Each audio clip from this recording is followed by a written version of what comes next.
上海是个极具穿越感的城市。夜晚霓虹闪烁，车水马龙；白天蝉鸣鸟叫，晨昏相依。点点星光映衬古老的建筑，只觉得宏伟。而在绿荫中若隐若现时，斑驳的墙面仿佛只是欧洲中世纪。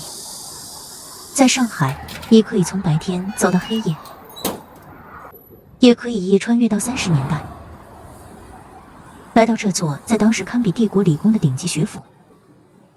虽然它最终因为战乱只存在了10年，但它是近代中国史上最声名显赫的工程师的摇篮，也是当时富家千金们乘龙快婿的标配。它就是北师德工学院，一个专为平民学子建设的顶级学府。如同它的历史，外立面的颜色很具沧桑感。砖的走线为竖向朝顶部收拢，很符合100年前理工学院庄严肃穆的风气。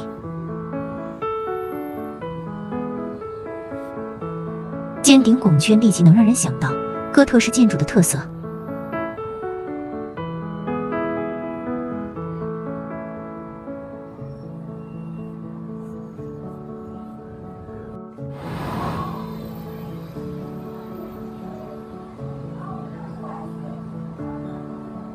这条深深的外廊走道，你知道有几个拱券吗？答案最后揭晓哦。大厅天花板被分割成简洁的方格，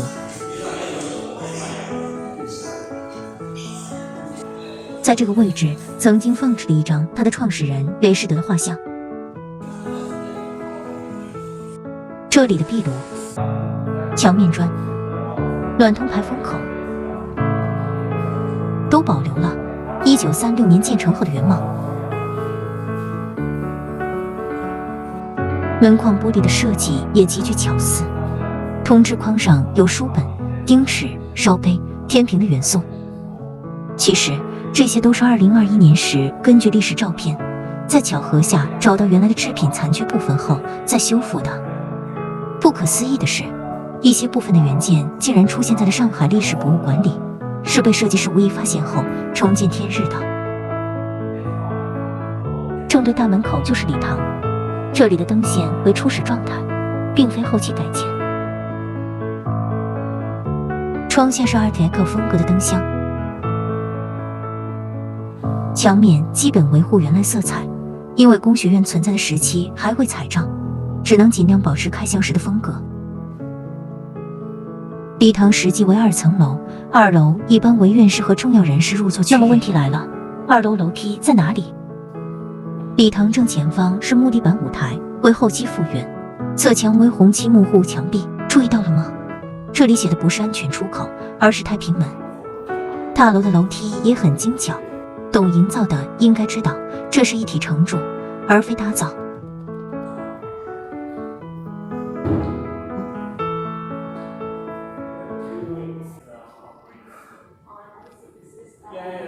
这里就是礼堂2楼的入口了。这里看整个礼堂更气派了。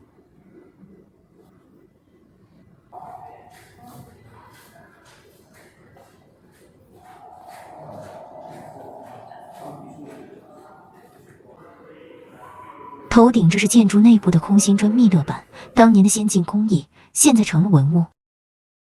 这又是一惊人的小细节。下水渠，当年这里是化学实验教室，所以化学废弃液体就顺手导入这里，然后这些下水渠道最后通向墙外的这排黑管，化学废弃液体顺着这排黑管最后流向这里。这块黑板也保留了当年的滚轮轴，90年了，它至今依然顺滑。一个人在空旷的教室闭上眼睛，当年教室的完整景象就出现了。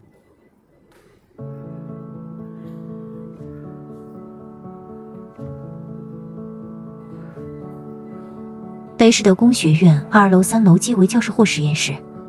工程师的摇篮怎么能缺得了建筑师呢？在没有电脑的时代，图纸都是靠手绘，大面积老虎天窗下就是绘图室了。阳光从上方2排老虎天窗直射到当年的案板上，即使在上海这种阴雨天较多的地方，也可以靠自然取光，满足当时并不发达的电力系统。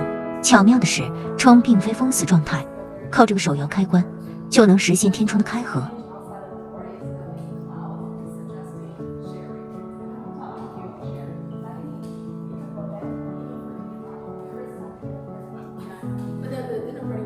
这座建筑的细节还体现在它的墙面，这些用面砖按照壁柱中线为轴，3种渐变色依次排列，并且每一块砖均为英国1934到35年生产制品，每一块砖的背后均有 logo。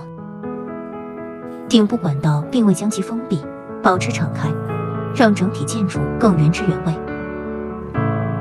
1楼、2楼维护原状，沉稳内敛；3楼则大胆运用成色，多了活泼感。所以在这座古建筑中游走，并不觉得沉闷，反而会因时间不足，怎么也看不够。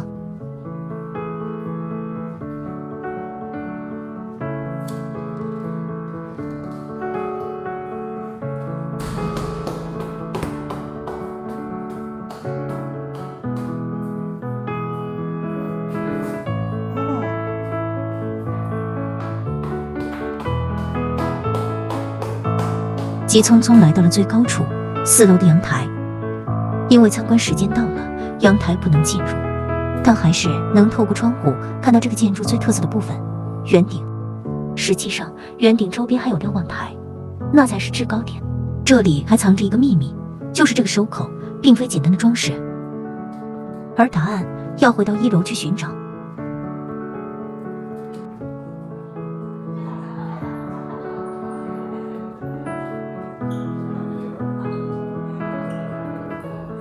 这个位置就是烟道，地下的锅炉房通过烟道向各楼层供暖，最后通过圆顶向外排出。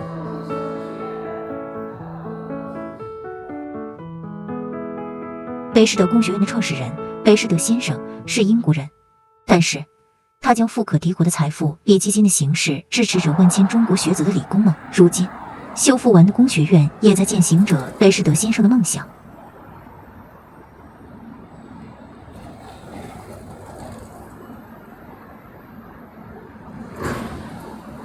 不注意的话，你一定会错过这块平平无奇的砖，而实际上它是一块经历了近100年的奠基石。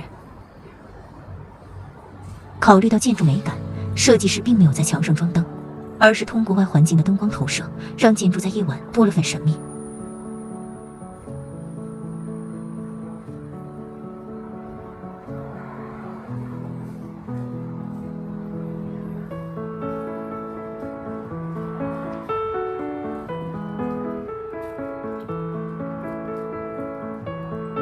现在来回到我们起初提出的问题，一共有多少拱券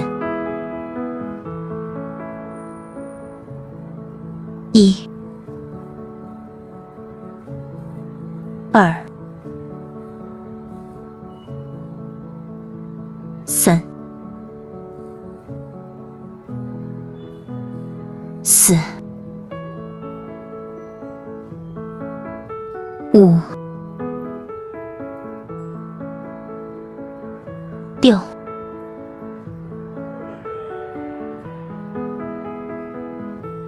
7、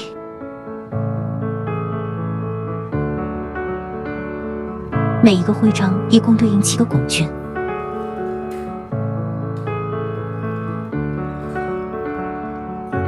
而每一个徽章又分别对应圆规、尺、机械轴、望远镜等科学仪器。连雷士德勋章也与建筑达到了风格统一。